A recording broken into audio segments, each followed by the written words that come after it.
Fatou Camara. And as you can see, Omar Wali has been out of the country this week, but hopefully he'll be back again next week, inshallah. So we'll bring you this program together. I have some interviews that I'll be bringing you later on. I have the PDOI's National Assembly member for Banjul North, Honorable Usman Silla.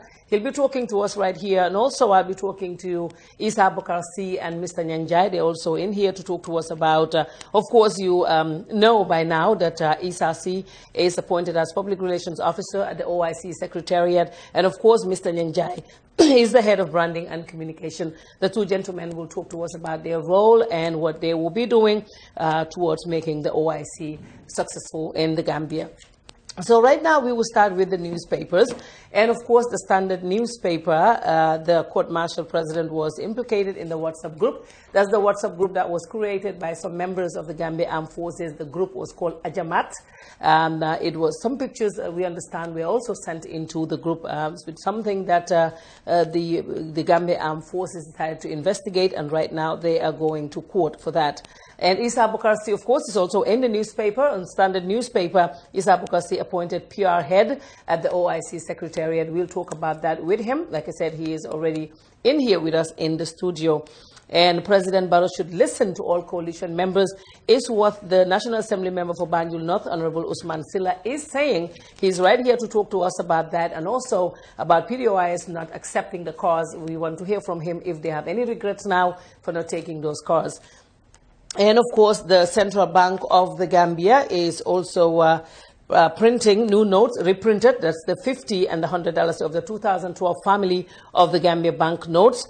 Only the signature change, according to a press release from the Central Bank. The governor and the new first deputy governor signature has been added to it. So that's the only change that's been made. And the Central Bank has also announced that efforts are in advanced stage for the introduction of new notes in 2019 without the portrait of former President Yahya Jammeh. And of course, the State House has started their news briefing, which resumes today, Wednesday, and now it will be actually twice a month instead of weekly like it was held before. We did not make it there. We actually could not make it there today. I'm not sure if Lamin went, but we will get you the information later. But we do hear that the government has offered to land to Sidu Barrow is the one who is allegedly said to board a graveyard. We would definitely find out, follow up on that story for you. And like I said, we have the National Assembly member for Banjul North right here with us, Mr. Usman Silla. And we want to talk to him about President Barrow should listen to all coalition members. Do you feel that he's not listening to them? Well, actually, I think this was picked up from an interview I had on radio by the Standard newspaper. Yes. I said so many things, but this question came that whether we are still part of the coalition. And I think my response was that, well, of course, Doi was very much part of the coalition. We are one of those who initiated it, who had invested so much in terms of, ideas, in terms of resources, in terms of mobilization, organization. In fact, we played a very great role in ensuring that a coalition, as PDOIs. Yes, as PDOIs, and that, of course, it is now history, those efforts, but it resulted in the election of President Adama Barrow as a coalition president who resigned from his former party to become the candidate of everybody, all the parties who were part of it. And yes, the principle, the agreement was that he was going to head a government based on the support of all the partners in the coalition, including Doi. And of course, he was going to serve for 3 years. In fact, that was this what was in the manifesto he submitted, which is a legal requirement submitted to the IEC. That's the one that I'm talking about the manifesto he submitted to the IEC, which is a legal requirement. It's a requirement for all the aspirants who are contesting presidential elections to submit a manifesto. And in the manifesto, he indicated that he was ready. He's resigning from his party. Yeah, he did resign from the UDP. To head a coalition, yes, which will include all these parties to serve for only 3 years. Okay, and then the agreement was that he'll be consulting. Yeah. In fact, that's the reason why, in fact, in that interview, I even told them that, because they said that Doi is said to be guilty of, breaking of the coalition by not accepting cabinet positions. I told them that the agreement was that President Barrow was going to head a cabinet of technocrats. Like they that was the agreement? That was the agreement in principle. Also, that he was going he was going to head a cabinet of technocrats.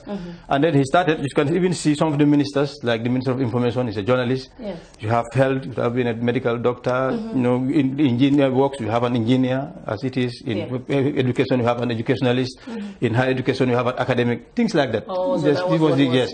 So what we expected and what we discussed was that the political party leaders would better serve the Gambia if they had gone to the National Assembly as we did. Because by then they would have subjected the cabinet to accountability. They would have given it the proper oversight, the effective oversight that the country required in a transition.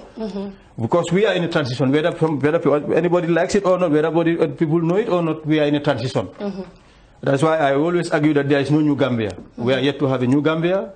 The transition was meant to build the foundation for a new Gambia by setting up the institutions. Why are you saying there is no new Gambia? Because the members of the political parties have taken over. No, what I'm saying, the agreement was that the transition. I'm just saying now that was the agreement before, but right now we see them serving as ministers. Yes. Are you saying this is the reason why you think there is no new Gambia? No, there's no new Gambia. No, what I'm saying, the new Gambia is we are in a transition. Yes. We agreed to have a coalition to oversee a transition, and during that transition, we're going to create the building blocks, the foundation for a new Gambia.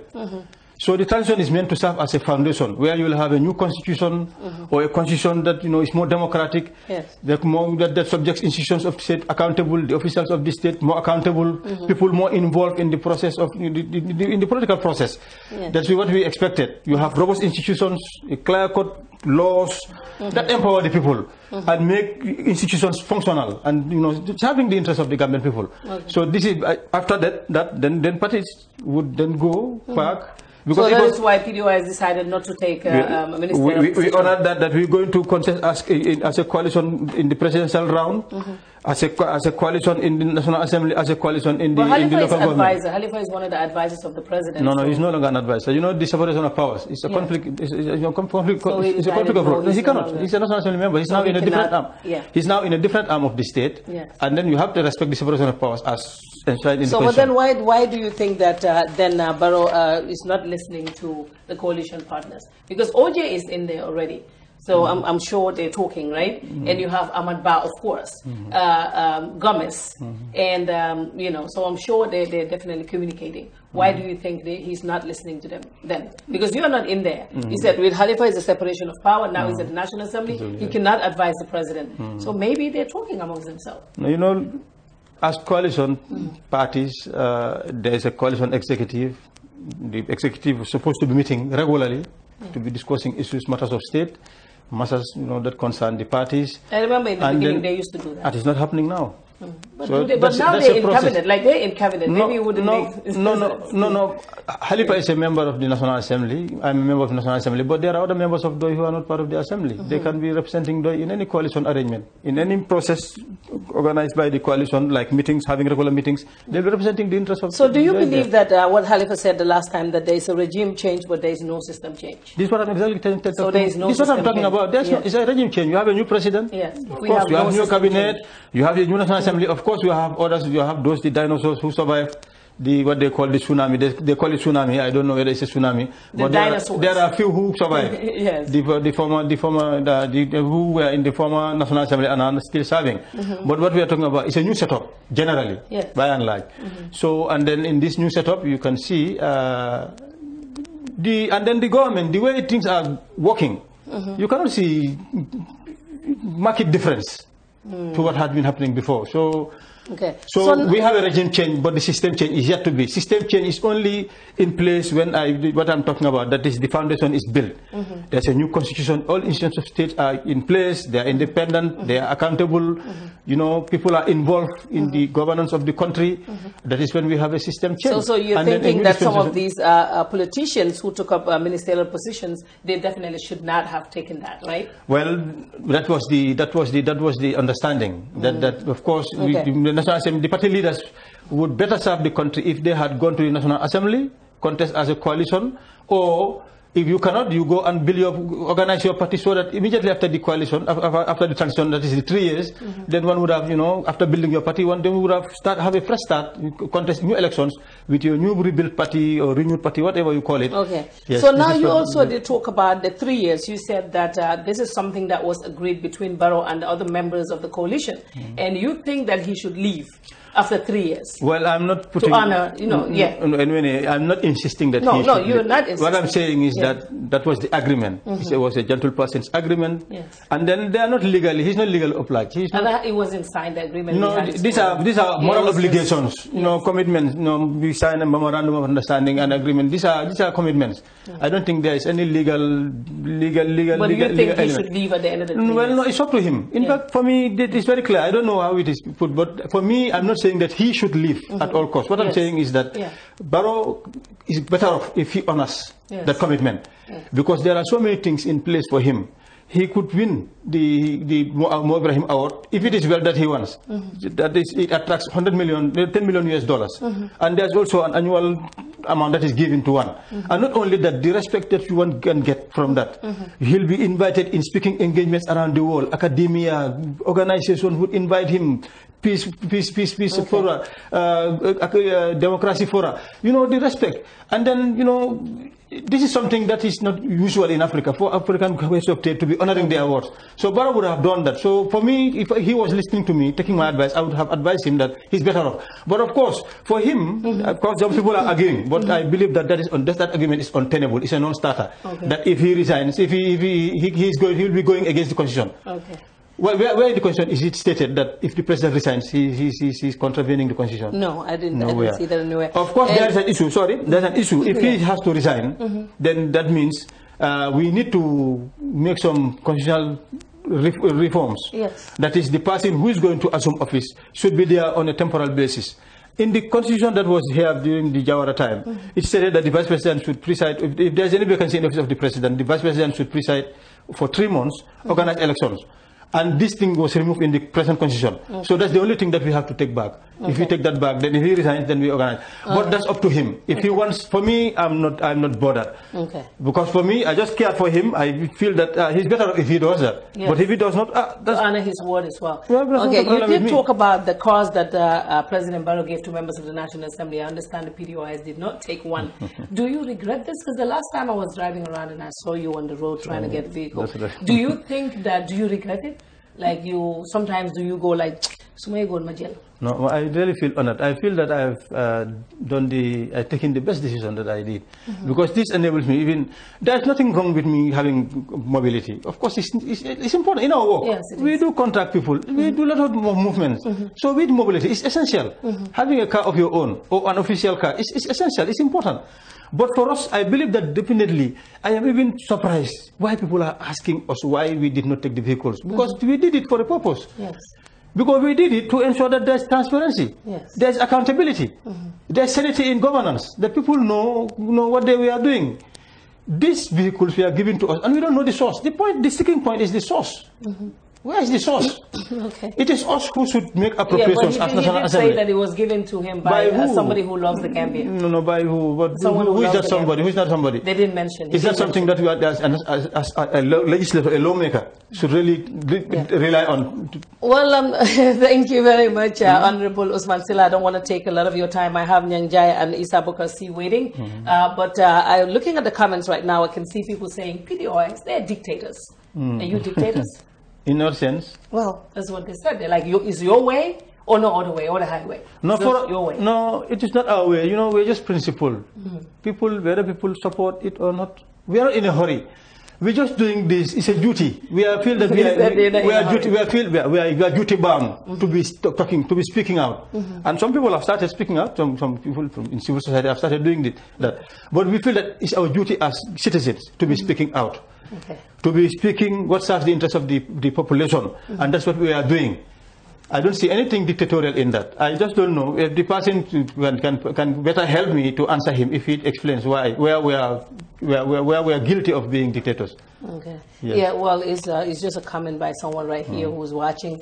But I would like to thank you very much for your time. Okay, I thank really you. appreciate it because I called you and you decided to come straight up here. So course. that's an honor. Of course. We really appreciate We're it. duty bound. And then let me also tell you the Constitution, the responsibilities of National Assembly members on Section 112 states that as National Assembly members, we must ensure that we always maintain the dignity of the National Assembly, both during sessions and outside the National Assembly. And then the other thing, the number 2, that is A, Section 112A, Section 112B, is saying that all members shall regard themselves as servants of the people of the Gambia. This is from any conduct by which they seek improperly to enrich themselves or alienate themselves from the people, and shall discharge their duties and functions in the interest of the nation as a whole, and in doing so shall be influenced by the dictates of conscience and the national interest. And this is the diktat. This is what binds us. We are applied to this, and this is what we are doing. We'll ensure that we always do things based on our conscience and what serves the public interest of the Gambian people. Okay.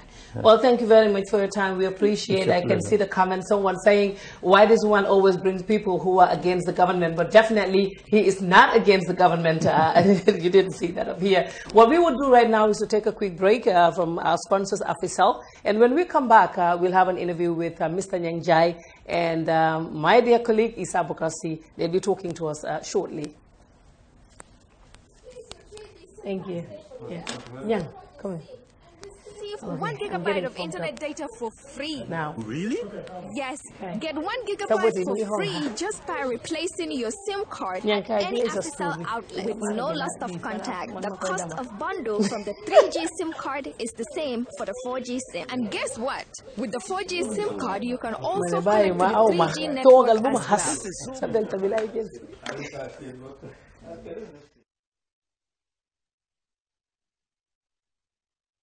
Replace your 3G SIM card today for the real Afisal 4G SIM and receive 1 gigabyte of internet data for free. Really?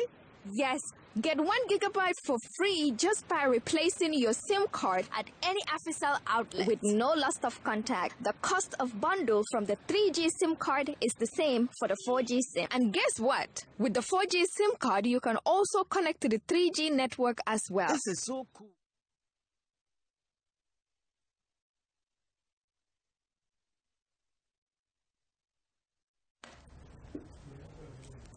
Okay. Yes. Well, thank you very much for joining us once again. I am Fatou Camara, and welcome to the program. If you're just tuning in, this is the Fatou Network News Review program. You know, it's a busy day today, but we really have to be here to bring you this program. And I have right here Mr. Nyang Jai. Of course, he needs no introduction now, right? And I also have Mr. Isa Bukarsi, who is also a colleague who needs no introduction in Gambia as well. Gentlemen, welcome to the program. Thank you. Nyang Jai, first with you. Word came out that Nyang Jai is the head of branding and communication at the OIC Secretariat. And on Facebook, oh, this is why he's not speaking now. Barrow gave him a job. Yeah. Well, thank you, Fatou, and I guess they're just not aware of what's happening. Care Fatou is on, but like I said, I'm not here today about that. I'm here for an assignment. The assignment is Gambia has something very important and a milestone in our history. So I will not waste my time going forward talking about things that are not adding social dividends to Gambia. So going forward, I want you to ask me things. That's hot. That's hot. That's Mr. Nyang Jai right there, and of course Isa Bukarsi. He is now appointed the Public Relations Officer at the OIC Secretariat. What will be your role, Isa Bukarsi? You were in the diaspora. You contributed, immensely to the fight against dictatorship. And now it's over. It is so good to be back home. When you wrote that piece on Facebook, I can see the excitement in people. So, what will be your new role? Well, thank you, Fatou. Philosophically, what I believe is that national development has no retirement age. So years have shifted. I was assigned by the people through a president who appointed me to be an ambassador. Now the same people appointed a president.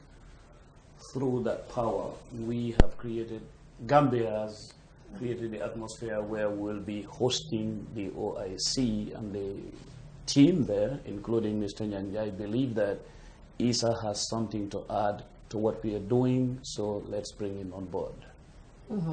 So you will be working with the Secretariat in terms of public relations, getting people to know about the OIC. Because definitely we know it was Gambia would host OIC in 2019. But as of now, there's not too much information as to what date would this be. And are you ready to be giving all this information to the people? Yes, it is at its embryonic stage, and then, it's being set up to get, the ball rolling. But definitely, yes, we are ready, because Mr. Njai is already, our roles complement each other, to be honest with you. I mean, communication, transforming the image of the Gambia into a brand and sell that brand for it to worth something is what we are here for, definitely. Mr. Njai, Head of Branding and Communication, people are asking, someone is just saying right here, what is OIC?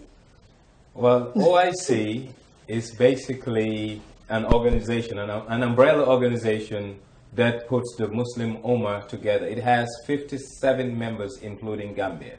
And these countries, range from monarchs like Saudi Arabia to republics like the Gambia and, countries like Brunei. So it's made up of the whole Muslim Ummah, and we have people within it that are highly endowed, the Gulf states, and you have people that are very impoverished, the sub-Saharan states. Okay, so now in terms of communication, right now there's a lot of information that people are trying to find. What date is this going to be? What is it going to be about? When it was going to take place in Senegal, already they were building hotels, building roads. We didn't see any of that. What is happening? Well, we have to understand one thing within the Gambian Republic calendar. We had an election, and the election brought a change in the country. And that change brought a new government. And when the new government came, prior to the new government, OIC was something that the government of the Gambia needed to work on, but they did not. Anyway, going forward, the Gambia decided to host the summit, and the countries decided, yes, Gambia can host the summit.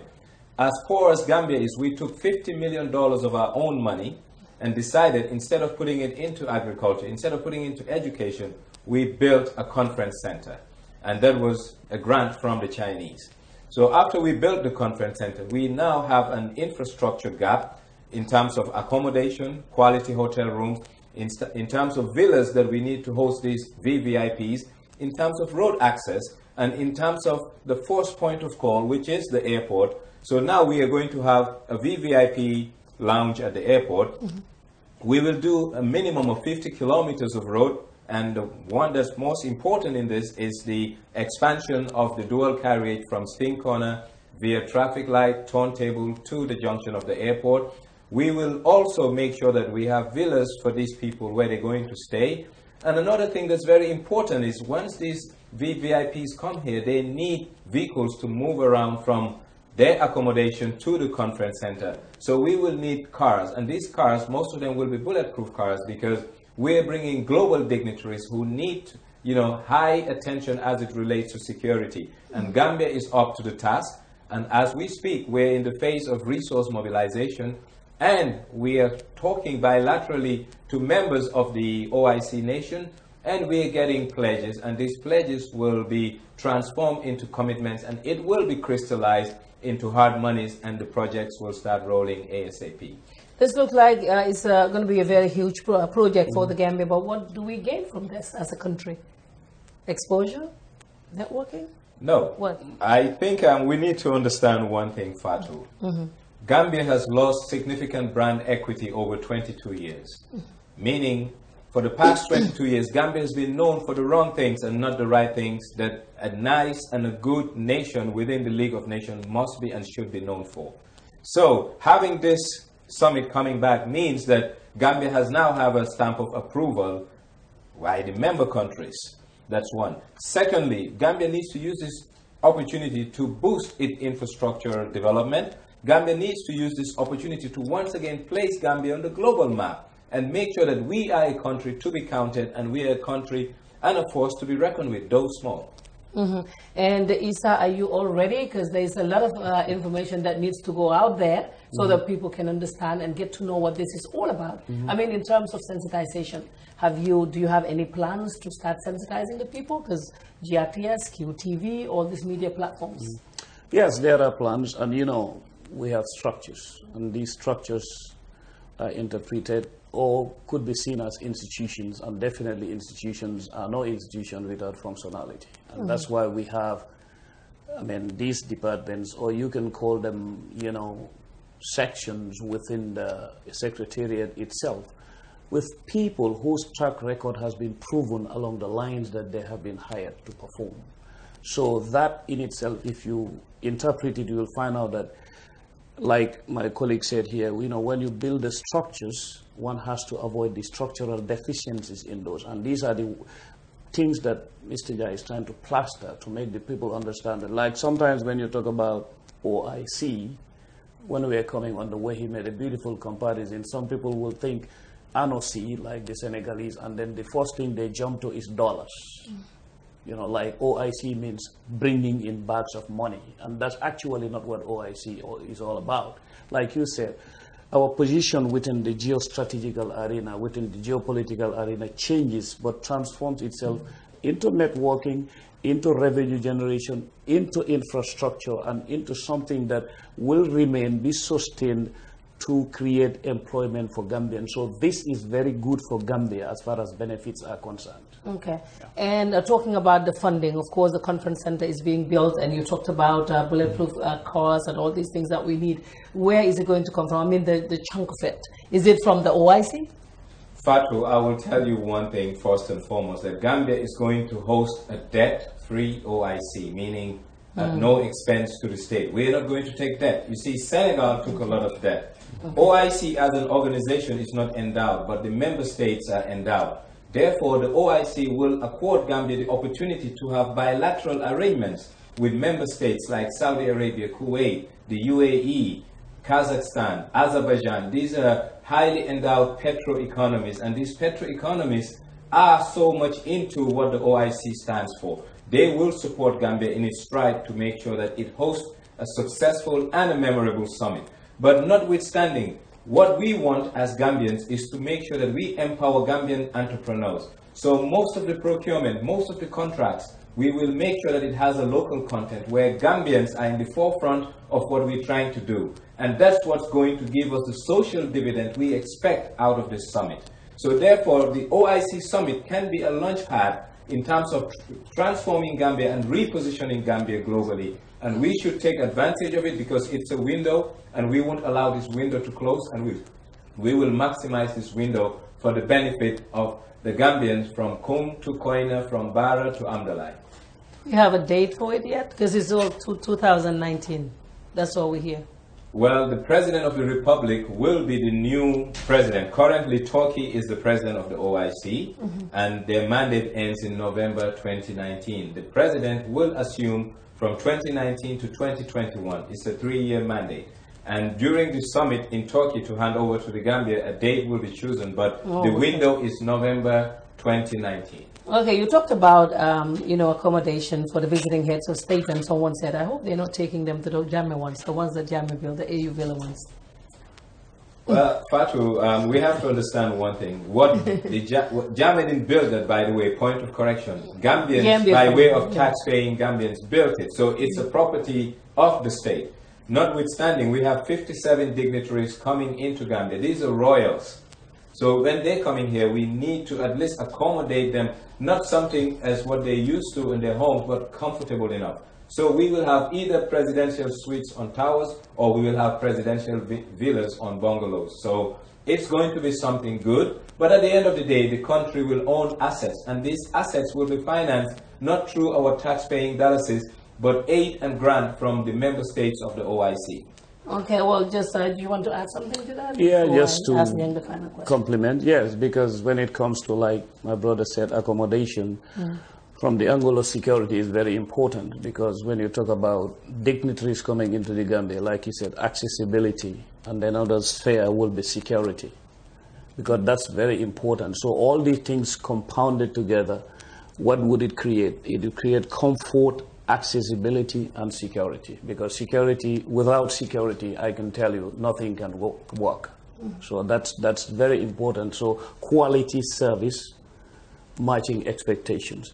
And for just a basic explanation, some people need to understand that OIC is two things. It's a junction for continuity as far as development is concerned, and it's also a springboard for development. Well, thank you very much. Someone right there asking if there's enough time to do all of that, because it's already June and 2019 is around the corner. But Nyang, when you talk about branding Gambia, what would that be? Because now somebody just asked if this is the reason why the Chinese fish meals are here. You know, everything that is happening to our environment, we're being quiet about it because we want to brand Gambia for the OIC. Well, Fatou, first and foremost, a country is an embodiment of its people. The people is a reflection of the brand, and the brand is what represents the people externally. And we have realized as a country, Gambia, the country, lacked significant brand equity in the past. The opportunity has presented itself, and Gambia will be repackaged. And this repackaging of Gambia is through three things: infrastructural development, orientation of the Gambian psyche and mindset, and also to make sure that environmental consideration, especially sanitation in our cities and the metropolis we call Greater Banjul area, is reflective of what Gambians are known for: excellence. We can't be people who do great stuff in international forums, and where we from, we behave and act like third-rated intellectuals and third-rated citizens. Therefore, rebranding of the Gambia is a reorientation of the mindset, but equally physically transforming and changing the basic things that make cities and living areas livable, and that is clean, accessible, living neighborhoods in our country. So the rebranding exercise is a multi-sectoral, a cross-cutting that will enhance and have everything in it. We will deal with tourism. We will deal with billboards on the highway. We will deal with how things are just positioned in the country. We will talk about putting street names and street signs on areas. That's part of branding, because when visitors come to a country, the first thing they want to know, what's the of these people? We know that Gambians are warm and hospitable, but we also know that in the past 22 years, Gambians have reduced themselves to nothing but substandard as it relates to performance, and that has to change. Well, thank you very much, gentlemen, for your time. Is there anything else that you want to add before you go? Well, just make sure that you're ready with the cameras. You will be engaged all the time. We definitely will be. Thank you very much. We appreciate your time. Thank you. Thank you, Fatou. Okay, so we will have a break right now, and we'll be right back. Thank you. Okay, I'm going to leave now. Thank you. Okay, thank you. Place your 3G SIM card today for the Real Africell 4G SIM and receive 1 GB of internet data for free. Really? Yes, get 1 GB for free just by replacing your SIM card at any Africell outlet with no loss of contact. The cost of bundle from the 3G SIM card is the same for the 4G SIM. And guess what? With the 4G SIM card, you can also connect to the 3G network as well. This is so cool.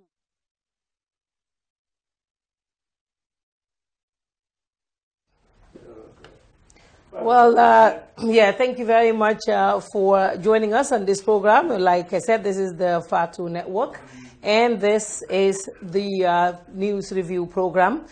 We actually were trying to get information about what is circulating in the news about what happened with O.J. Jallow, the Minister of Agriculture. There is talk about some issues with some fertilizers, expired fertilizers that he sold, that the ministry sold to Mauritania and also to Senegal. We are trying to get information of that. We have contacted Honorable OJ, but right now he is not in the country. He got back to us to say that he's out of the country, and when he comes back, he will clear the air. We also tried to reach the presidency. We were given a number for Ami Bojang to reach out to her and try to find out. We've also tried to reach out to the Minister of Agriculture, but right now we don't have no information. All we know is that there is talk out there that O.J. Jallow's office, which is the Minister of Agriculture, sold fertilizers, expired fertilizers, to Senegal and also to Mauritania. And there's a lot of call from people saying that he should resign if these allegations against him are true. He should resign. O.J. Jallow actually did text us and say, I am not in the country, Fatou, but as soon as I am back, I would clear the air. So we're waiting on that. Once that is done, we will keep you all updated. But that's all in this edition of this news review program. Like you know, it's Corite, and it's kind of very, very busy here. I had to do this today because I didn't want to disappoint. But tomorrow we would not be able to to make it. The next program will be on Monday, inshallah. And the Barrow Youth Movement also promised to be here, but unfortunately they didn't come. They said yesterday, they changed their mind, and they said today again, and they changed their mind again. But, well, I guess that's that. Thank you.